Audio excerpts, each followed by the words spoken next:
الذي أنقض ظهرك ورفعنا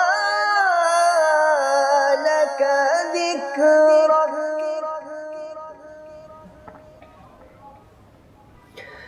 فإن مع العسر يسرا إن مع يسرا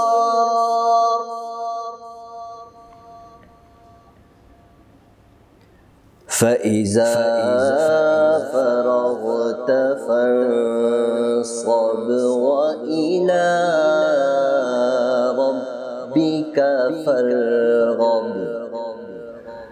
آمنت بالله صدق الله العظيم.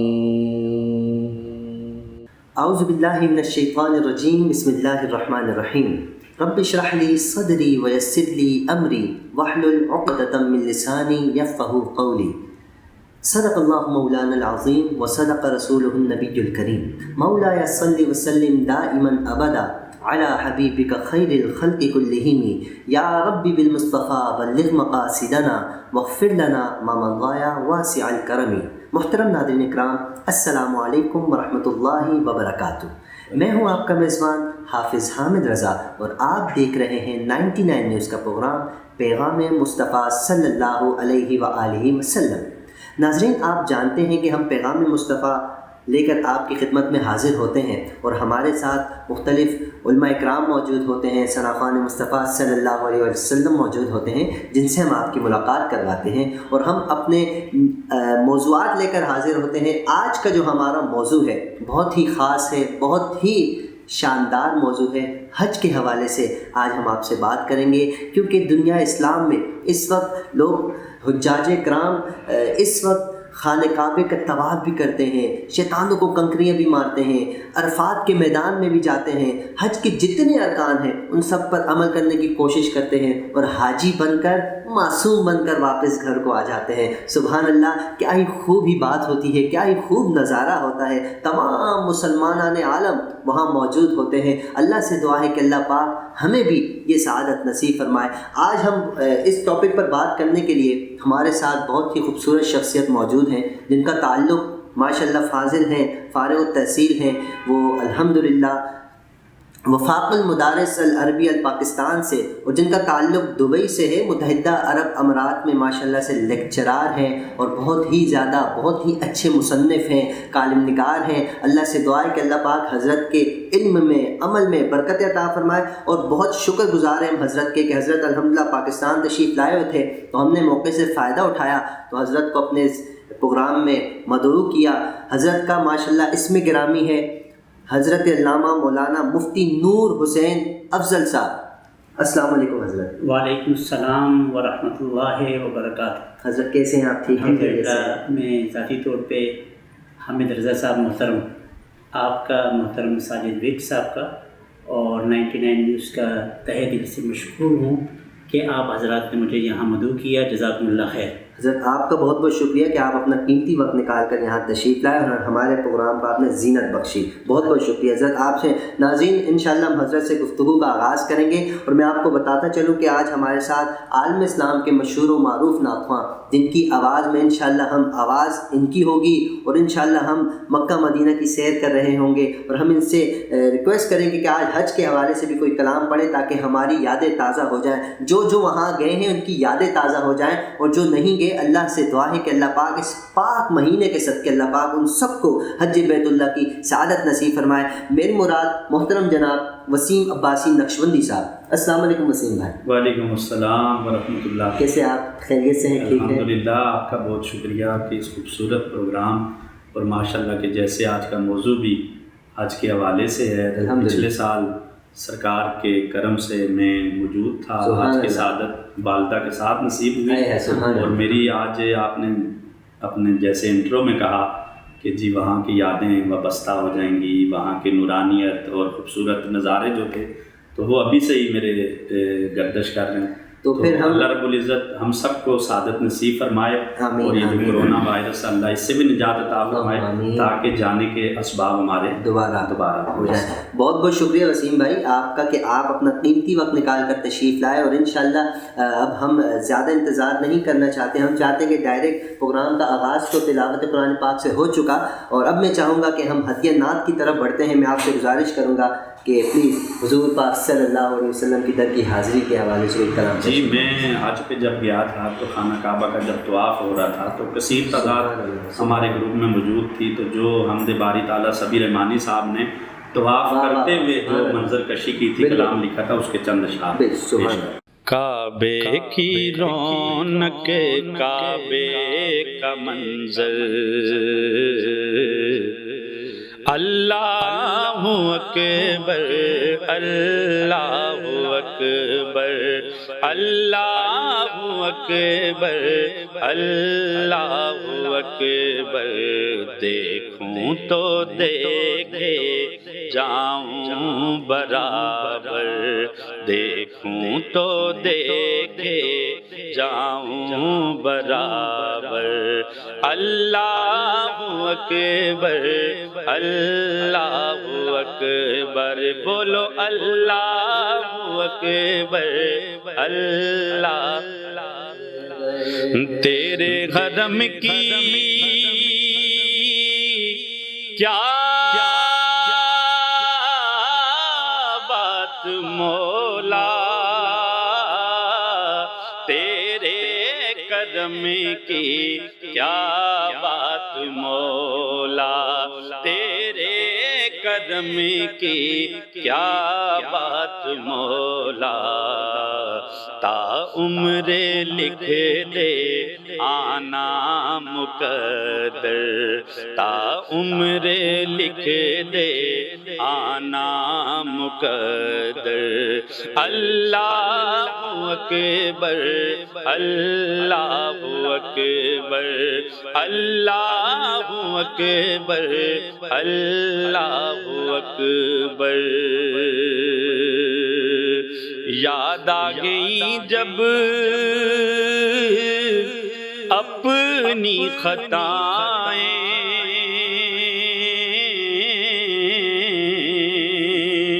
اشکوں میں ڈلنے لگی التجائیں، میرے مولا میرے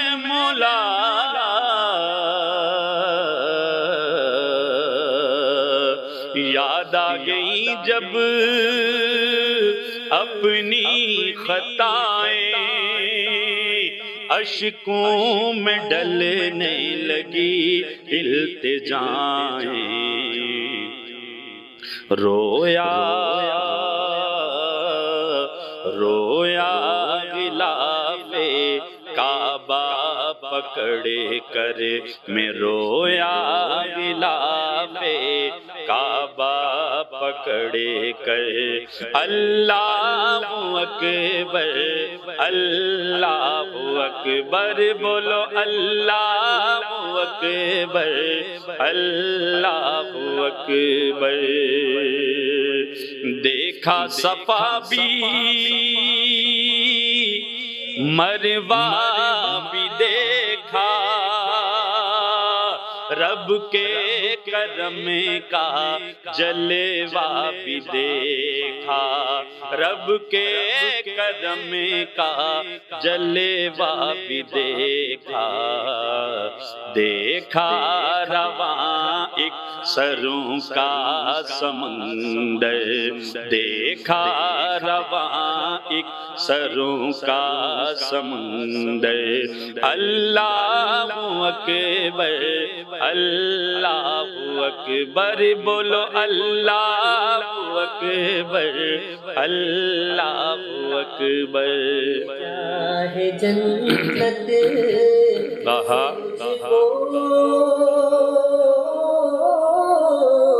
خدا نے ہے تجھے کو میرے مصطفیٰ نے بھیجا ہے، جنت سے تجھ کو خدا نے چوما ہے تجھے کو میرے مصطفیٰ نے، اے حجر اسود تیرا مقدر، اے سنگ اسود تیرا مقدر، اللہ اکبر اللہ اکبر، مولا سبھی اور کیا چاہتا ہے،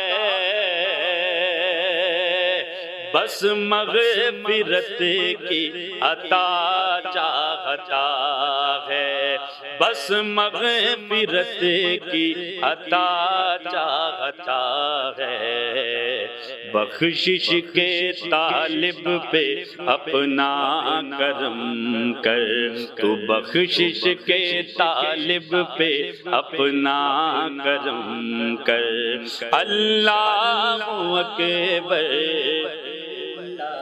اللہ اکبر،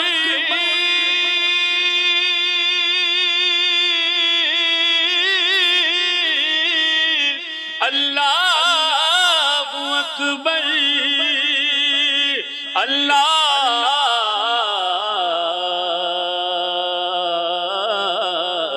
اللہ اللہ اکبر اللہ اکبر اللہ اکبر اللہ اکبر اللہ اکبر، سبحان اللہ جزاک اللہ جزاک اللہ، بہت شکریہ، محمد وسیم عباسی صاحب سبحان اللہ، یقین جانیے آپ نے اس وقت ہمیں کعبۃ اللہ کے طواف کا منظر دکھا دیا کہ ہر عاشق جب بھی وہاں جاتا ہے، جب کوشش ہوتی ہے کہ کعبۃ اللہ کو کسی طرح ہاتھ لگا لیا جائے، غلاف کو کسی طرح پکڑ لیا جائے، کاش کہ اللہ کرے یہ سعادت بار بار ہر مسلمان کو نصیب ہو۔ صاحب میں یہاں پہ مفتی صاحب کی موجودگی میں ایک بات کہنا چاہوں گا کہ شاعر نے جو کہا ہے کہ اے سنگ اسود تیرا مقدر، اور بھیجا ہے تجھ کو جنت سے خدا نے، چوما ہے تجھ کو میرے مصطفیٰ نے، تو حضرت عمر فاروق رضی اللہ تعالیٰ عنہ کا وہ قصہ مجھے یاد آ گیا کہ جب وہ کعبے کا طواف کر رہے تھے تو انہوں نے کہا اے حجر اسود میں جانتا ہوں کہ تو بڑا عظیم پتھر ہے، تو جنت سے آیا گیا ہے، اور حضور کی امت کا ہر شخص ایک دوسرے سے سبقت لے جانے کے لیے